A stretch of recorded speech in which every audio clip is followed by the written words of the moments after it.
Welcome back to Between the Sheets, where we don't just review books, but we talk about how books make us think, reflect, and sometimes confront parts of ourselves we weren't ready to look at. Now, today's book is The Single Woman Sassy Survival Guide. And I think I read this book many years ago. I believe I was still in my parents' basement after going through a really rough separation and heading into divorce. So this book was perfectly on time for me, and a lot of the principles always stuck with me. So I wanted to share it with you guys. So this one really felt like sitting down with a friend who loves you enough to tell you the truth, but also knows when you just need someone to remind you that, girl, life ain't over, because breakups, divorce, and letting go of relationships can really feel like the end of a chapter and sometimes the end of life, right? But sometimes they're actually the beginning of a completely new identity. So, one of the things that stood out to me about this book is that letting go isn't just about missing someone, it's about releasing the version of yourself that existed inside of that relationship. When relationships end, it's not only the person that you lose, but it feels like you lose, not feels like you do. You lose routines, expectations, and future plans, the identity you had while you were with them. And so that's why letting go can feel so disorienting. It's not just, heartbreak, it's identity disruption. And so this book also touches on something that many women, especially, but men too, quietly experience. Society tends to treat being single like a temporary waiting room. Like life doesn't really start until we're in a relationship. I had a thought about it, but that was going to take us way down another rabbit hole. So I'll stay where we are in this lane. Um, One thing this book did remind me is that singlehood isn't a failure. It's a season of self definition. And for many women, the single phase becomes the first time that they truly discover what their preferences are, rebuild that confidence, reconnect with themselves. Now, another powerful message in the book is the encouragement to rebuild life around yourself instead of around somebody else. And that's really important. And y'all excuse me for all this sniffling I'm doing. Y'all know this Georgia allergy season, the killer pollen is out there and it's doing a number on your girl, okay? Um, but what it could mean when really are encouraged to rebuild your life around yourself instead of somebody else, that can mean trying new experiences, or it can look like redefining your goals, creating a life that feels good independently.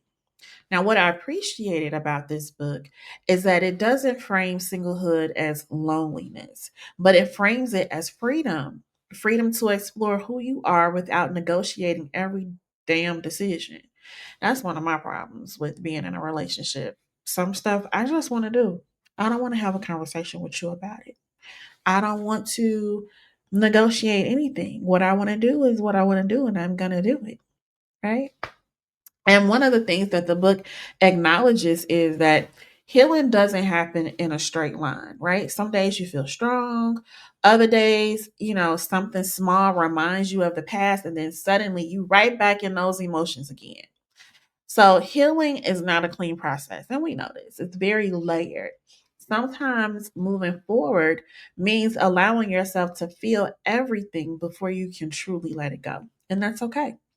Now, the biggest thing this book made me reflect on is that endings are rarely just endings, but they're usually transitions, right? And transitions are uncomfortable because they force us to redefine who we are. But sometimes the most powerful version of ourselves is the one we discover after everything we thought was permanent falls apart. So this book is a great reminder that moving on isn't about pretending the past didn't matter, but it's about honoring, the experience that you did have while still choosing to move forward. So, if conversations like this resonate with you, where we talk about healing and growth and redefining yourself, make sure you join the Modern Day Spiritualist community, okay? The QR code is at the top of the screen. You can scan that because that's where we continue these deeper conversations about transformation and becoming. Now, The Single Woman's Sassy Survivor Guide, Letting Go and Moving On. It looks light and playful on the surface, but underneath it's actually touching on deep psychological patterns around relationships, identity, and self worth. So, we're going to get into 5 deeper insights that most readers don't consciously realize while they're reading this book. But once you see them, the message becomes much richer, I promise you. Okay, so number one, fix my glasses. Breakups trigger identity withdrawal. When a relationship ends, the pain isn't just emotional, right? It isn't it's not just that attachment that we had emotionally to the person, but it's also an identity withdrawal. And while we're in relationships, we subconsciously build identity around being somebody's partner or those shared plans and shared routines and shared future expectations.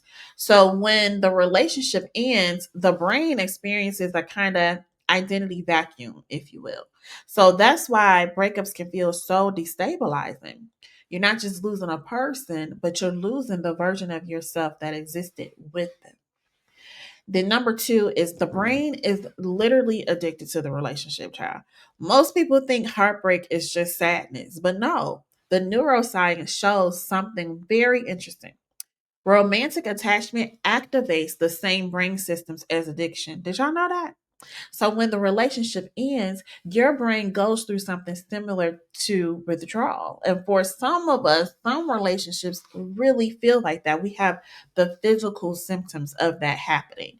And those symptoms can include obsessive thinking, replaying memories, emotional highs and lows, craving contact.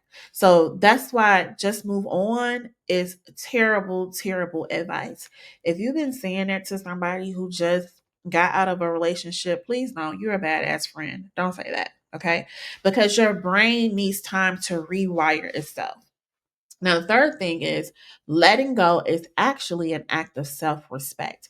And I think that this is a big one that we don't even think about, acknowledge, or understand fully. So the book frames letting go as something empowering, right?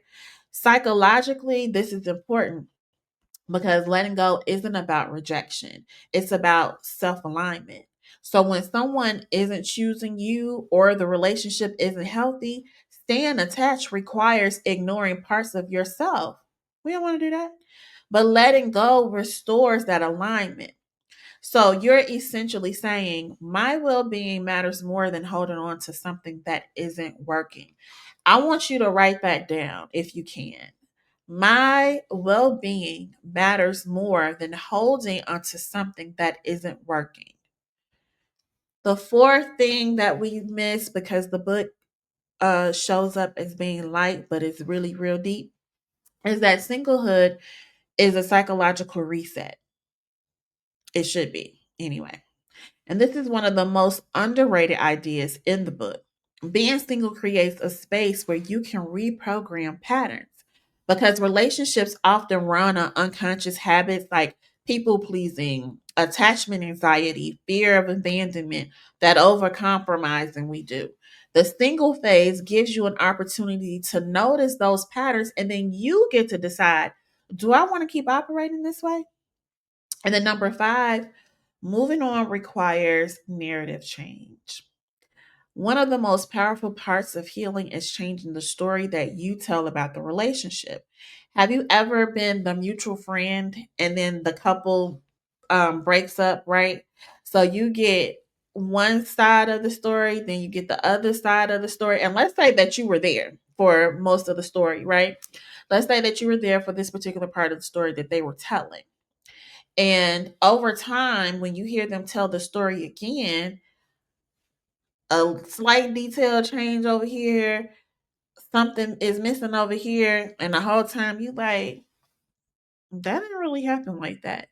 Or you left out some parts, or what the hell are you talking about altogether, right? Because people change the story. And at first, it might sound like if we do it in the proper way. So we try to rewrite history of what actually happens, but we need to change the story and how and what it means for us in a different way. So at first it can sound like I lost something important, I wasn't enough, I wasted my time, all of that, right? But healing happens when the narrative evolves into something like, oh, that experience taught me something, or I grew from that chapter. That relationship helped me understand myself better. When you start talking like that, instead of trying to rewrite history, that's when you know that you're beginning to change. I mean, yeah, change and heal, right? So, changing the narrative doesn't erase the past, but it should reframe it. Um, One thing that this book made me realize is that moving on isn't just about forgetting somebody. It's about meeting a new version of yourself. Why my phone won't send it to voicemail? That's crazy. What was I saying? Meeting the new version of yourself. So sometimes the person you become after heartbreak is going to be stronger, clearer, and more self-aware than the person you were before. Let me ask you, let me know in the comments, do you think people come into our lives permanently, or do people arrive specifically to help us grow into the next version of ourselves?